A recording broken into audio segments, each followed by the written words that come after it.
Nossa, Eduardo, ele tem muito mais livros do que você, meu amor.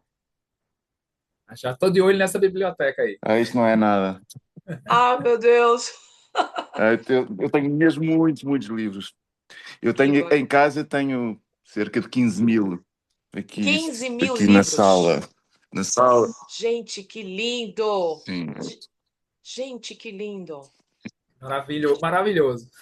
Mas tenho uma biblioteca pública também. Aqui numa aldeia tenho mais de 3.000 Nossa, que nossa, pus a à gente fica disposição das encantado com pessoas. tantos livros assim. Bom, Afonso, eu vou ficar de backup aqui, tá? Toda a reunião ela vai ser gravada para que a gente possa Uhum, colocar depois no YouTube, certo? Então vai ser um bate-papo aí entre você e o uhum, Eduardo sobre certo. literatura, sobre os livros. E assim, uma conversa bem informal. Então, assim, é bem, Muito bem. tá bom? E muito obrigada mais uma vez por participar. Sim, ótimo. Du, Nada, vou te obrigado. deixar então aqui, tá bom? Obrigado, né? Qualquer probleminha, a Ah, gente te passa um outro link pelo WhatsApp ou pelo Instagram, tá bom? Mas vai dar tudo certo. certo. Obrigada. Afonso, boa noite aí, né, para você, com É isso, boa tarde. essa biblioteca maravilhosa. Eu acho que a gente começa nosso papo com uma notícia um pouco triste, né? Agora há pouco eu soube que o É, Antônio Lobo Antunes faleceu. Acho que sim, sim. grande silêncio na literatura portuguesa, na literatura mundial. Não sei se você chegou a Sim. conhecê-lo Eu, pessoalmente. sim, conheci pessoalmente, sim. Maravilha. Nada muito próximo, enfim, viajámos uma vez juntos para Guadalajara Ah, e nessa ocasião conhecemos pessoalmente. é fascinante. A leitura dele é muito bacana. Mas me Pois é, conte. ele mudou muito a literatura portuguesa. Não, pode falar, desculpa, porque tem um. Não, estava a dizer que mudou a literatura portuguesa e influenciou muitos escritores.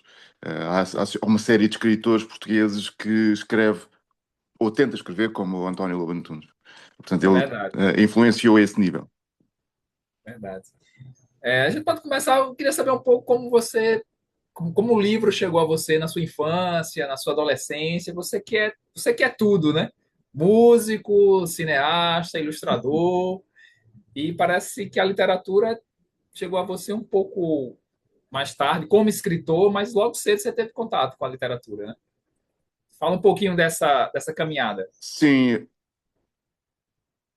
sim, eu tive a sorte e o privilégio de a família do meu pai ser uma família que tinha livros em casa. Portanto, havia uma biblioteca.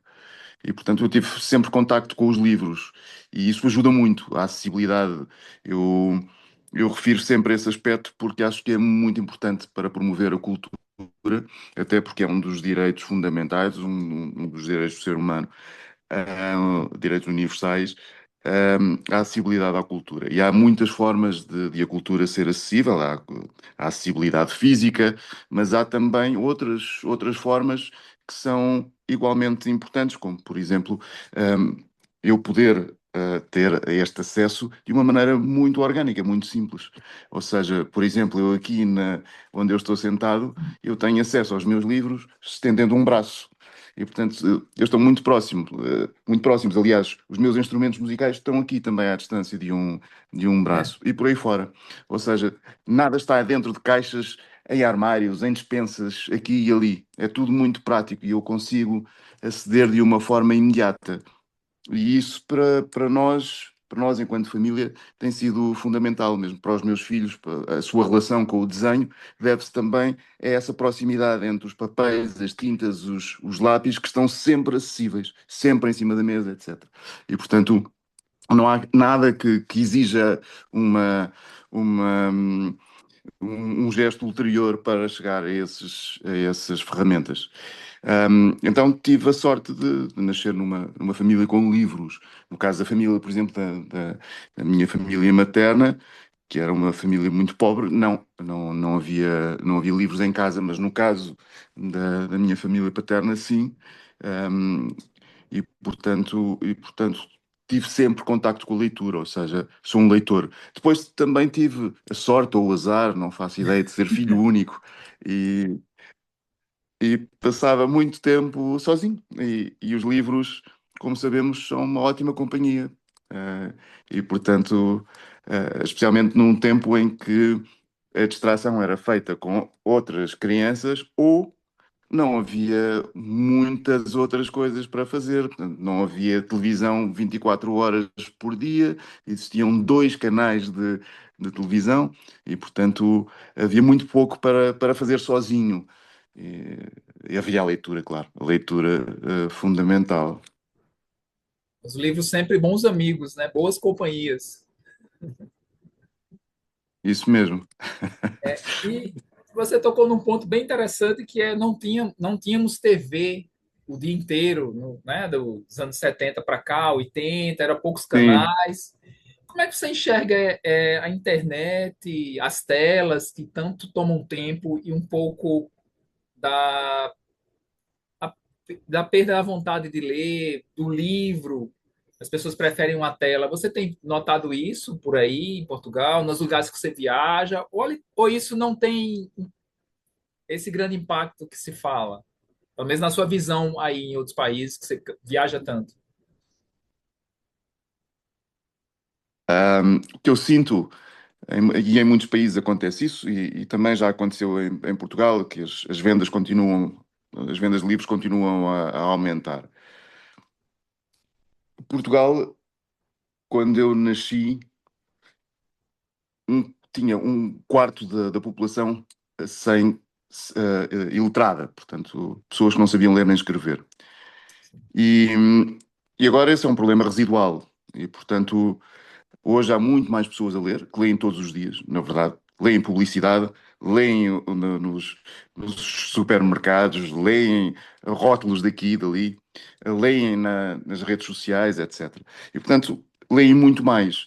Agora, os leitores continuam a ser um nicho, sempre foram. O leitor assíduo de livros, aquele que lê todos os dias, aquele que lê vários livros por ano e não apenas um, por exemplo, esses continuam a ser raros. E, e muitas vezes o que eu digo é que nós jogávamos a bola na rua e agora não. Mas esse jogar à bola não foi, não era também substituído pela leitura. Nós líamos ou jogávamos à bola. Não. Eu lia, por exemplo, e jogava à bola. Só que agora, neste momento, as crianças não jogam à bola, a maior parte, a menos que estejam filiadas num time qualquer, ou numa equipa qualquer. Mas em casa jogam videogames, por exemplo. Ou seja, quem ficou a perder foi o futebol, acho eu. Mais até do que a literatura.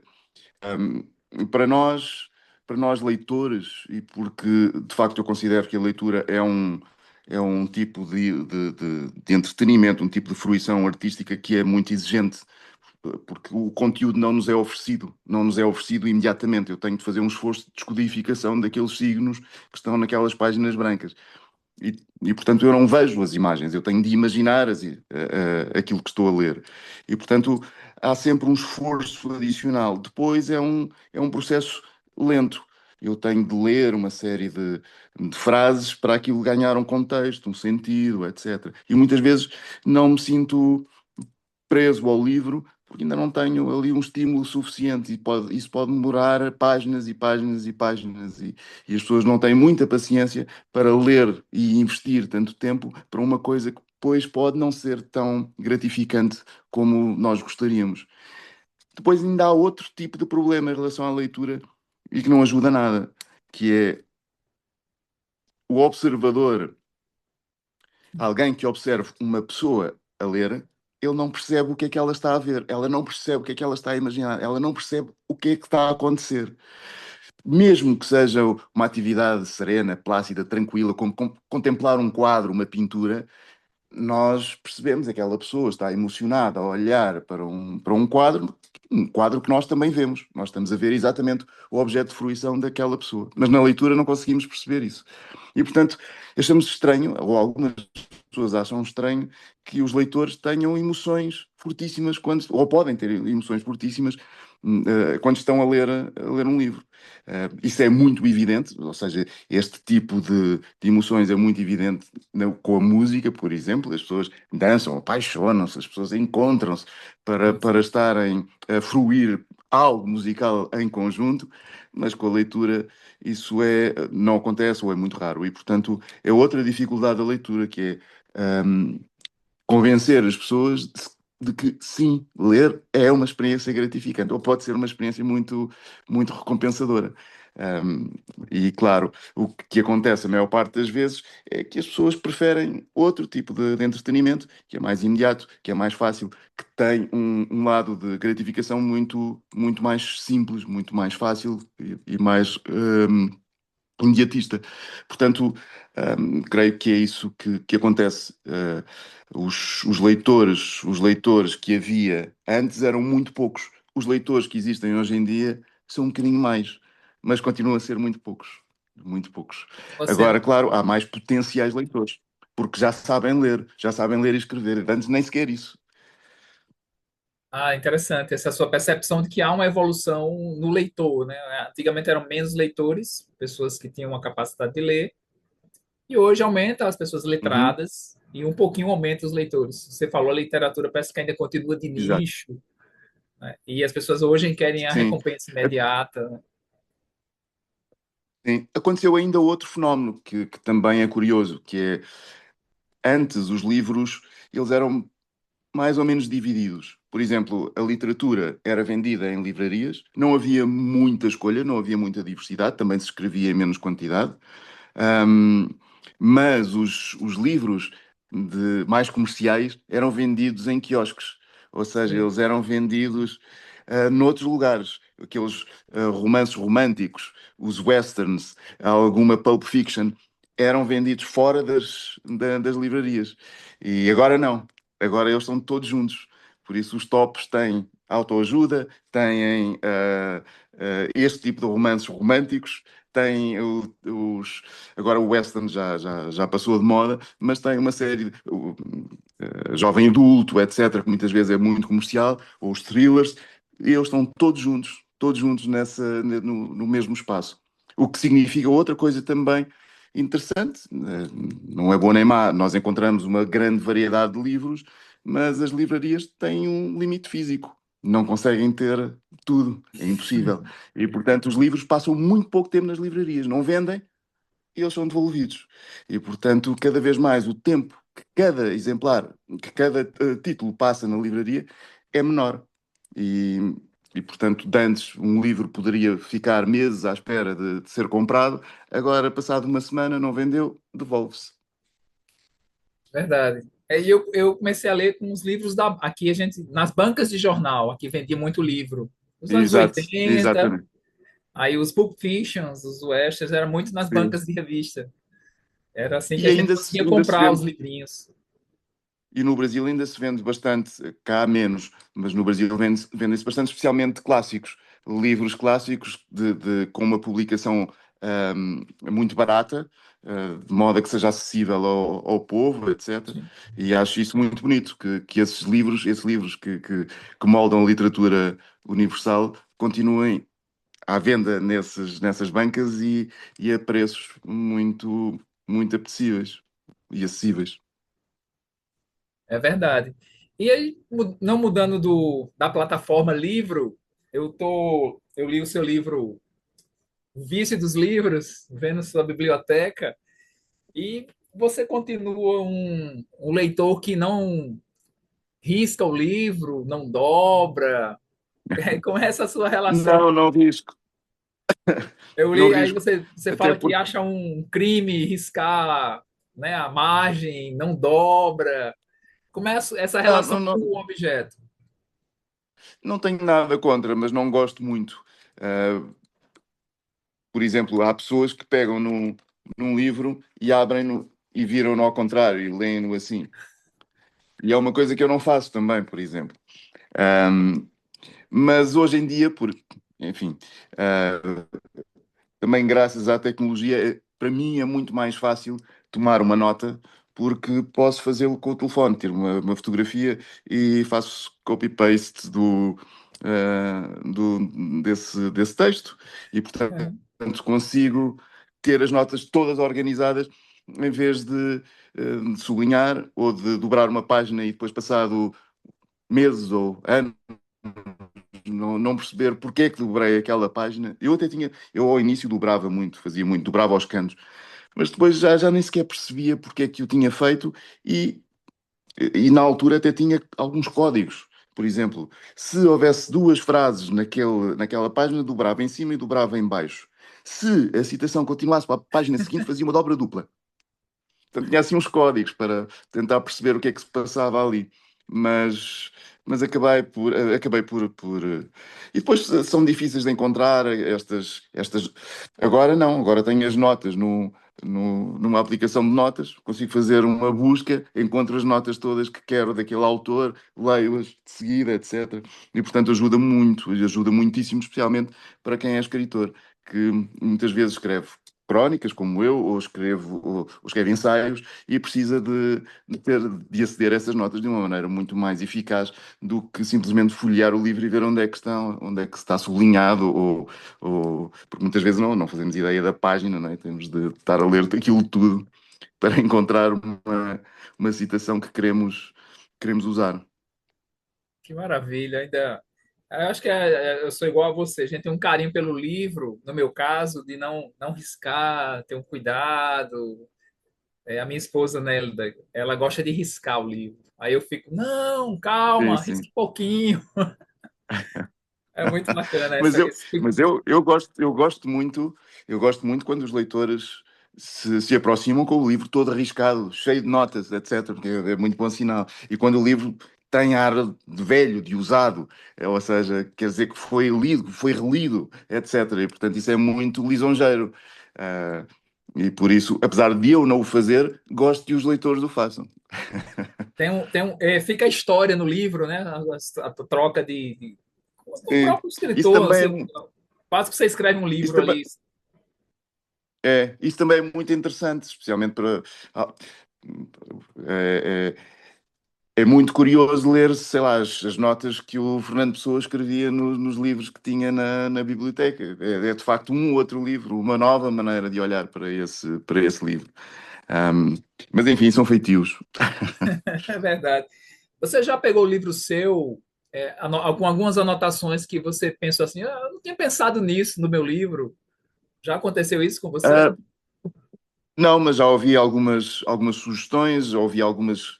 ah, colocaram algumas questões e interpretações que eu não tinha pensado e que de facto fazem sentido e que muitas vezes até me ajudam a perceber aquilo que escrevo, porque nós não temos de perceber tudo, mesmo aquilo que produzimos, Que daquilo que criamos, maravilha. e portanto.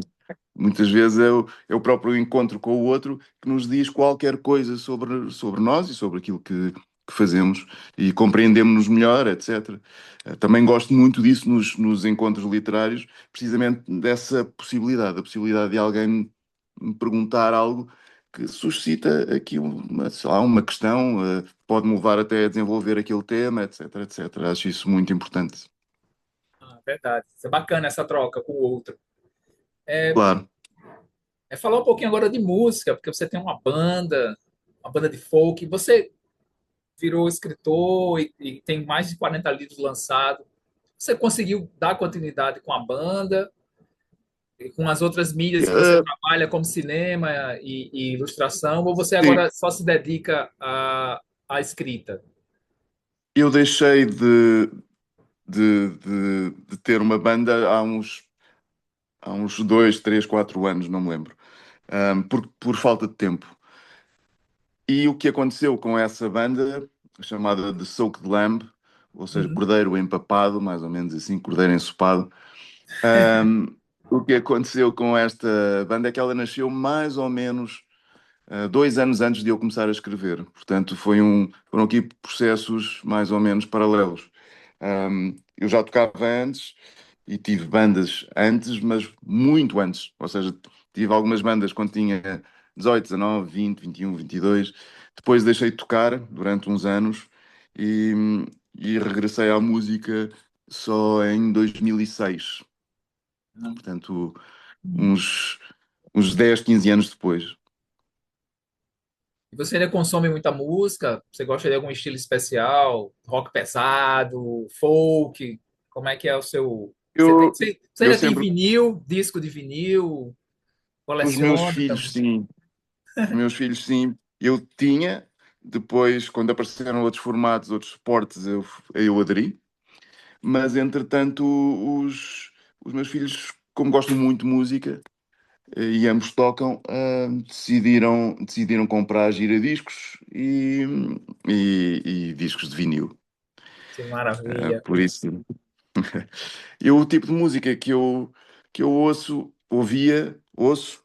uh, e que influenciou muito também em especial esta última banda que tive, de Soul Lamb, são os blues, o jazz tradicional, o jazz cantado, mas também alguma música que se chama hoje música do mundo. Aliás, nós tínhamos uma versão de um samba do Nelson Cavaquinho, Flor e o Eita, Espinho. maravilha.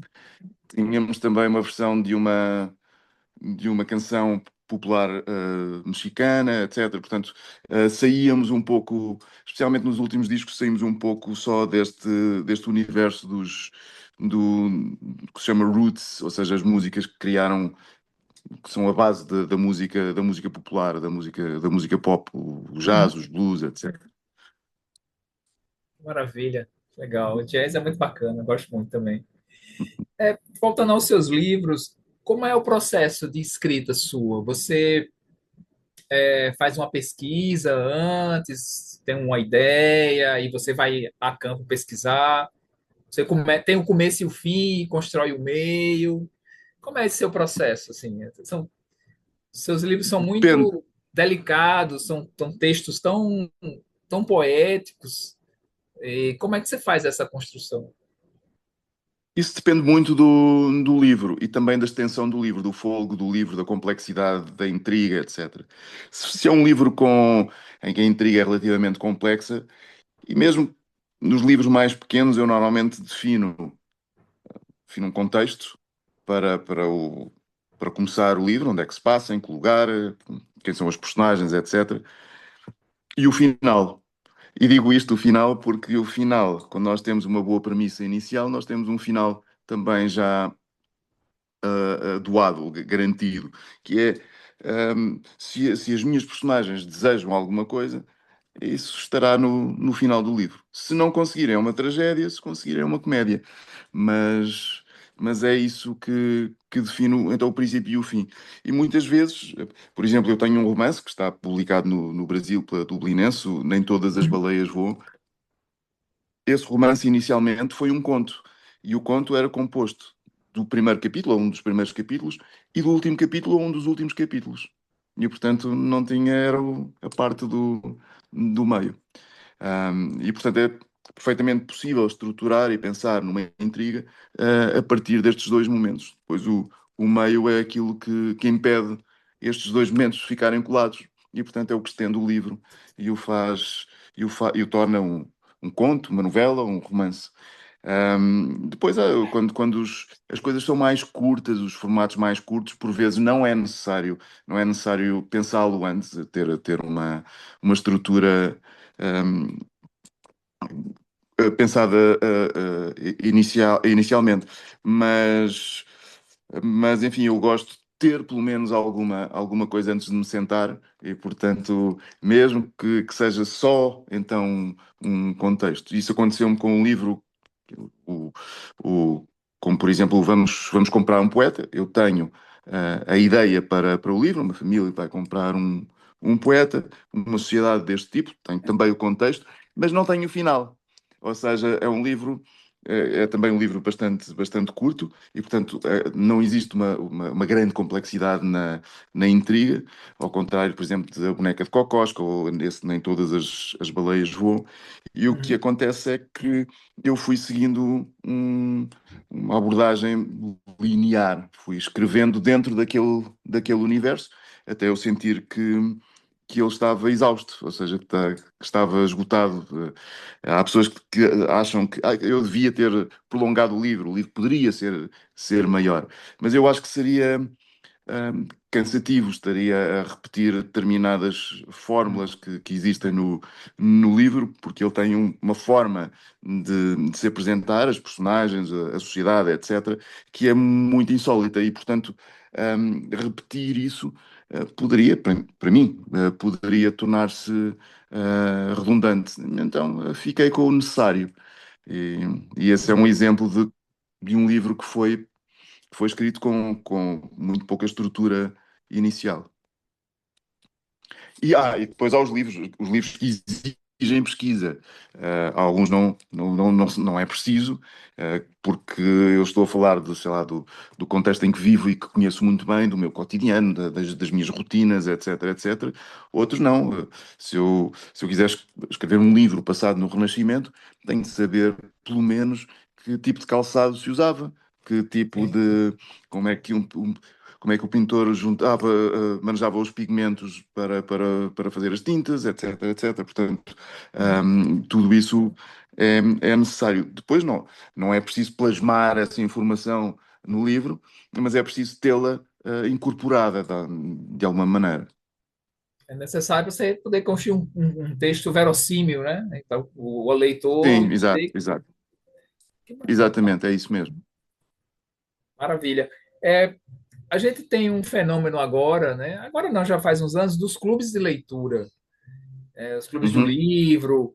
O que é que você tem achado disso? Assim, eu acho que é tão, para mim, pelo menos, eu acho tão importante que você troca ideias, o livro circula e você Sim. viaja muito Ah, por outros países, né? Do Oriente. Como é que você tem visto isso em Portugal e nesses países que você viaja? Você foi para vários países do eu Oriente. acho.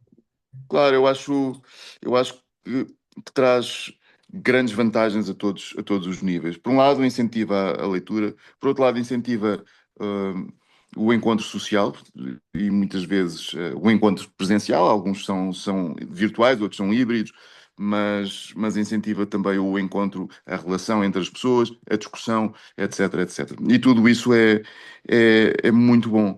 Depois, há também esta questão de que os livros são animais silenciosos, eles não fazem barulho, eles são muito silenciosos e por isso mesmo é interessante que eles tenham uma voz. E eles têm uma voz quando nós discutimos e quando os colocamos em diálogo, quando de repente falamos com outra pessoa de um livro que lemos e a outra pessoa fala de outro livro que leu, por exemplo, ou da sua interpretação do mesmo livro. E de repente estes autores começam todos a dialogar. De repente nós podemos ter a Simone Weil a discutir alguma coisa com o Thomas Mann, porque se na altura não aconteceu, agora pode acontecer graças aos leitores. São os leitores que pegam na voz destes autores e a fazem ouvir.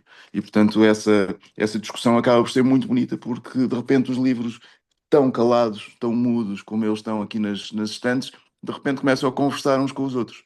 E conversam através dos séculos e conversam através do espaço, etc. E isso acaba por ser muito interessante. Um livro ganha uma outra dimensão por causa disso, ou seja, graças às pessoas, graças aos leitores e às conversas entre leitores. E é preciso lembrar que a leitura antes, eh, porque as pessoas não eram alfabetizadas, havia sempre uma pessoa que lia e, portanto, a leitura dependia do anagnosta, da pessoa que lia para os outros, e a partir de determinada altura. Há até uma cena muito bonita de Santo Agostinho, quando ele vê o mestre dele a ler silenciosamente, e ele nunca tinha visto isso acontecer. As pessoas liam sempre alto. E ele de repente vê, não, mas ele mexe os lábios, mas não sai som nenhum. E ele está a ler concentradíssimo ali, e ele não. Aquilo foi quase uma revelação mística. E, portanto, esta questão da leitura silenciosa é relativamente recente. E quer dizer uma coisa muito importante. Quer dizer que as pessoas já sabem ler, já não precisam que leiam para elas. A maior parte não precisa de outra pessoa que leia em voz alta. Mas quando passamos a ler silenciosamente, deixámos de ler em comunidade. E agora estes clubes do livro permitem de novo isso. Porque ainda hoje, por exemplo, se eu for a uma igreja no-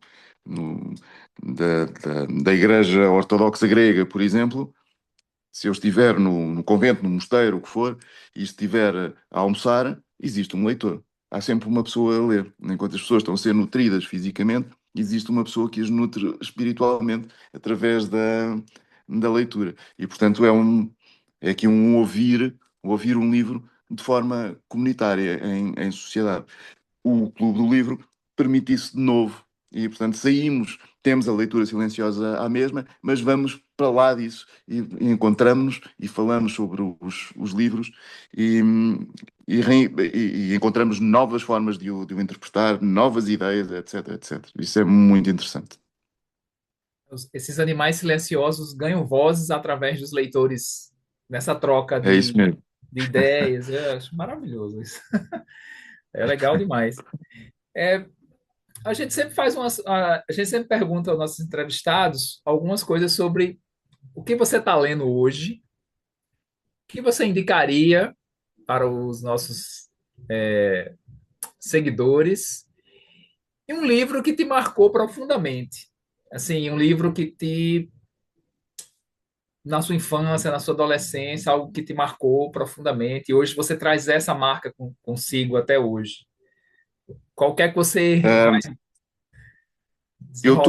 eu estou a ler um livro de um autor norte-americano chamado Kurt Vonnegut, É, chamado Pequeno Almoço para Campeões, em Portugal, Breakfast for Champions, no original. No Brasil, acho que não foi, não existe uma tradução, pelo menos que eu saiu tenha, no Brasil saiu como Café da Manhã dos Campeões.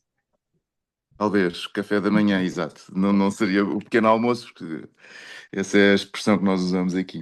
Ahm, e, portanto, eu tenho um- na verdade, deste ano estou a curar um clube de leitura, ah, mas é só este ano. Mas eu tenho um clube de leitura também aqui no lugar onde vivo, na associação que temos na aldeia.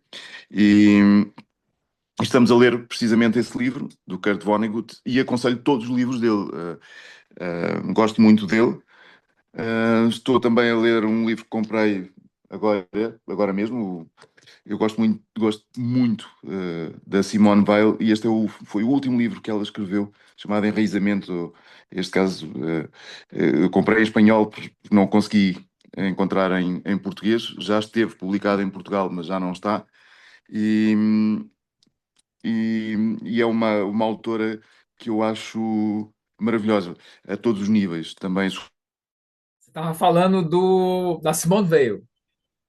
Sim, sim, gosto muito também da vida que ela teve, a abordagem que ela tinha a respeito da sociedade, da vida, etc. Era quase uma santa laica. Uhum, Um, maravilha. e, e assim, um livro que me tenha. Enfim, houve muitos livros que me marcaram ao longo da vida, muitos autores. Há uma tetralogia do Thomas Mann que me surpreendeu muitíssimo. Um livro, o primeiro livro que li do Dostoiévski, porque foi o primeiro livro que eu li para adultos, portanto, já não era das minhas estantes, mas das estantes do meu pai. Maravilha. Um, e, portanto, o Dostoiévski também teve assim uma influência relativamente grande. Há também alguns autores que formalmente me marcaram, sei lá, Manuel de Barros, o Mário Uhum. Quintana, etc. Mas a Clarice Lispector. E, mas há um livro que me marcou muito a determinada altura, chamado Flatlands, por causa do pensamento envolvido. Também um poeta persa, o Rumi. Um, Uhum. e agora, mais recentemente, a Odisseia, que eu tinha lido há muitos anos e agora reli uma série de vezes. Aliás, eu entreguei agora um livro, recentemente, um livro à minha editora, que é passado na Odisseia. Portanto, Que é maravilha. também um pequeno épico passado na Odisseia. E tenho-me fascinado eh, muito, muito a leitura, a reinterpretação deste livro. Que maravilha. Aí você me falou, me falou, né? Eu vi numa entrevista sua que as leituras mais recentes você não marca muito, não, apesar de ser leituras importantes, você acaba não decorando ou não lembra dos autores que você lia na sua juventude. Isso é engraçado que Sim, aconteça, né? Você, as leituras mais jovens, você prende mais, você decora tudo, autor, numa página que estava aquela claro. frase. E hoje você É, conta um pouco dessa memória seletiva, vamos dizer assim. é que os primeiros livros que eu li, ah, vamos imaginar, nesse ano que comecei a ler os livros do meu pai, eu li 4, 5, 6 livros. Portanto, é muito fácil. E, portanto, antes tinha lido livros para jovens e para Sim, crianças. Me lembro também de alguns, etc. Mas o que acontece no ano seguinte é que eu li mais 10. E, portanto, já tinha lido 15, 16, 18 livros. No ano a seguir, já li mais 20. E, portanto, a conta vai subindo, vai subindo, vai aumentando, vai aumentando. Depois não há espaço na memória, não é fisicamente possível guardar sim, a memória de todos os livros. E o que acontece é que guardamos seletivamente algo que tem que ver com esse livro, não nos lembramos de muitos detalhes, como nos lembramos desses primeiros livros que lemos. Acho isso perfeitamente normal. Pois o que acontece é, e pelo menos para mim, o que, o que, o que me deixa é um conceito, uma sensação de conceito. Não é uma sensação, é de facto um conceito. Este livro pensou sobre isto, debruça-se sobre isto. Eu sei exatamente o que é que. Exatamente não, mas sei mais ou menos o que é que o sim, livro trata, o que é que eu retirei do livro, mas não me lembro propriamente da intriga. Se calhar também não me lembro da maior parte das personagens, a menos que haja uma que seja muito marcante. De resto, é sobre o que o livro? O que é que eu, o que é que eu vi neste livro? Eh, Claro, sei lá, quando falamos do crime e castigo, eu consigo resumi-lo a poucas palavras, e sem, no entanto, perder profundidade. Da mesma maneira que também eu consigo fazer, e faço com vários livros do Dostoiévski, que são muito grandes e são muito densos e às vezes muito difíceis de interpretar e de compreender na sua totalidade, especialmente a última fase deste escritor, mas eu consigo perceber exatamente o que é que ele quer com. Não é exatamente, mais uma vez, é um exagero, mas consigo retirar dali alguma coisa que acho que tem que ver com o pensamento do próprio Dostoiévski. Por exemplo, o primeiro livro que eu li dele era um conto, chamava-se O Sonho de um Homem Ridículo, sim. e, e eu reli esse conto algumas vezes, apesar de não necessitar assim tanto, porque foi das primeiras leituras Nas primeiras em leituras. adolescente, mas, mas apesar disso, hum, mas quando li, por exemplo, o Crime e Castigo, que já li adulto, portanto, devo ter lido o livro com 20 e poucos anos, quando li percebi que os dois conversavam muito um com o outro, ou seja, ainda era a mesma linha de raciocínio, o mesmo tipo de pensamento. E que não é a mesma coisa que o Idiota, por exemplo, não é a mesma coisa que os irmãos Karamazov. Aí ele debruça sobre outro tipo de temas, ainda que o Idiota e os irmãos Karamazov, para mim, tenham mais que ver um com o outro do que com o Crime e Castigo. Que maravilha. É, assim como você fez a brincadeira que está tudo muito perto, eu estiquei a mão aqui e achei os meus Kurt Vonnegut, As Sereias de Titã e o Cama de Gato. Ok, Aí lembrei que eu tenho por aqui. A gente participou de sim. um clube de leitura que leu Cama de Gato recentemente. Então Ah, adoro ele, sim, é sim, muito. sim. Eu não, Adoro ele. eu não sabia ele que o- eu, ah, pode falar. eu não sabia que as sereias de Titã estavam traduzidas. Eu tenho em inglês, mas Lá não sabia que estavam traduzidas é aí da em editora. português. Aqui é da editora Aleph. Ok, É já sei qual é, bacana. sim, sim. E eu gosto muito do Thomas Pynchon também. Não sei se você já tem Sim, contato, já sim. leu. Arco-Íris Claro, da claro. Gravidade. Sim, Maravilha. é isso. A gente tem tido alguns. puxando agora para a tecnologia, que eu sei que você gosta também, você usa muito tecnologia, a questão da IA e a escrita. O que é que você tem percebido sobre isso, assim, de escritores que usam IA para ajudar? Você acha que é uma ferramenta interessante para além de... Para mim, Porque ele não vai escrever por você, né? A mais te ajudar a criar um livro, sim. como uma ferramenta mesmo de trabalho. Bom, ainda não, mas eu acho que se há um dia vai, está bem capaz de escrever livros melhores do que de qualquer escritor. Por enquanto não, por enquanto é imprestável. Não, não consigo usar nada que tenha aqui um caráter artístico, ou seja, não, para isso ainda não. Mas pode ajudar a escrever uma carta formal, etc. Um Ou ofício. até ou até, até assumo que possa, por exemplo, estruturar um ensaio, depois é preciso reescrever tudo, mas para não ter aqueles tiques horríveis destas plataformas. E portanto, para já não. Ainda que eu lembro de há uns anos, num prémio literário japonês, ter chegado a finalista um livro escrito por inteligência artificial. E Nossa. também está a acontecer e algo que é um pouco preocupante para algumas profissões, para já, porque se calhar são aquelas que vão ser tocadas primeiro, ameaçadas primeiro, como por exemplo a tradução. Há muitas coisas traduzidas por inteligência artificial e, e eu e há uns anos estive com uma escritora que é filósofa, uma escritora espanhola que é poeta, filósofa e é tradutora. E ela tem um mestrado de tradução. E ela contou-me o seguinte, isto já foi há uns 5 anos, talvez mais. E ela contou-me que nesse mestrado, e estamos a falar de um nível de ensino já elevado, e portanto já são pessoas com uma boa capacidade para traduzir e o que ela fazia, e faz os anos todos, é dar como exercício a tradução de uma primeira página de um livro particularmente difícil de traduzir. Ah, E todos eles traduzem aquela primeira página. E depois traduzem anonimamente, aquilo é lido, as traduções são lidas, e eles votam, dão notas à melhor tradução e votam qual a melhor tradução.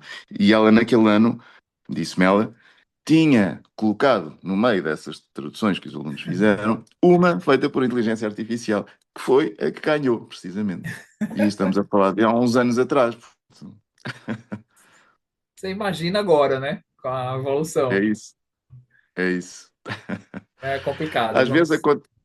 acontece uma coisa que é, durante pelo menos um tempo as pessoas tornam-se mais produtivas. Por exemplo, se eu tivesse de editar uma foto, editar, enfim, num laboratório, fazia não sei quantas por dia. Hoje eu coloco as mesmas regras num, num programa como é o Photoshop e ele aplica essas regras, os parâmetros, a centenas de fotos em segundos. E portanto eu tenho aquilo resolvido em muito pouco tempo. E também pode acontecer o mesmo, mais ou menos, com a tradução, pelo menos aqui agora neste espaço intermédio, ou neste tempo intermédio, que é poder-se traduzir mais Uhum. com correções, com vigilância, com alterações, etc, etc. Mas ter ali uma espécie de uma pedra bruta em que o tradutor depois pode trabalhar e verificar e fazer as suas emendas, mas uma boa parte daquele trabalho que se calhar não é assim tão importante, é mais importante de facto depois ser traduzido ao gosto e ao critério e à ética do tradutor do que aquela base que seria mais ou menos igual É para qualquer verdade. tradutor. Aumenta a nossa produtividade, mas sempre com vigilância, né? Sim, exatamente. Afonso, eu só tenho a agradecer a você. Não, A muito obrigado, conversa foi um poderia, prazer. A conversa poderia durar horas e horas e eu só olhando aí para seus livros, ver se eu acho um título interessante. Você tem alguma coisa, para a gente ir encerrando nosso papo, você tem alguma coisa rara na sua biblioteca? Uma primeira edição, alguma coisa assim? Não. Eh, Tenho uma coisita ou outra, mas eu não sou um bibliófilo nesse sentido. Eu gosto dos livros para os ler, não para os ter propriamente. Ou seja, não é o objeto só por si, mas um objeto que possa ser manuseado e lido. Com a finalidade. Sim, exatamente. Maravilha. Afonso, eu te agradeço demais, assim, fantástico. Eu queria só mostrar ao nosso pessoal que o meu livrinho do Vício do Livro tem uma dedicatória sua. Ah, Na Feira do Livro de Porto Alegre, nos encontramos lá. E ok, você tem ok. um livrinho. Achei super. É o meu xodó. Mas eu lhe agradeço demais. O papo poderia durar horas. Muito obrigado. Ah, Bom, obrigado, eu. eu também quero agradecer, certo, por aceitar o convite. E a gente também queria te informar que a gente no Clube do Livro vai ler agora um livro seu, certo? Vamos Uhum, que comprar um bom. poeta. Isso, vamos comprar um Ah, que bom. poeta, é o livro que nós vamos ler agora. Então, assim, foi um Obrigado. prazer, tá? Muito obrigada mesmo por participar, Obrigado, obrigado. viu? E tenha uma boa noite. E vocês também, que já devem estar quase Tá a quase chegar não. à noite. Então, tá, tchauzinho, Afonso. Muito Tchau. obrigada por Obrigado, participar, Afonso. Tchau, viu? tchau. Tchau. Tchau.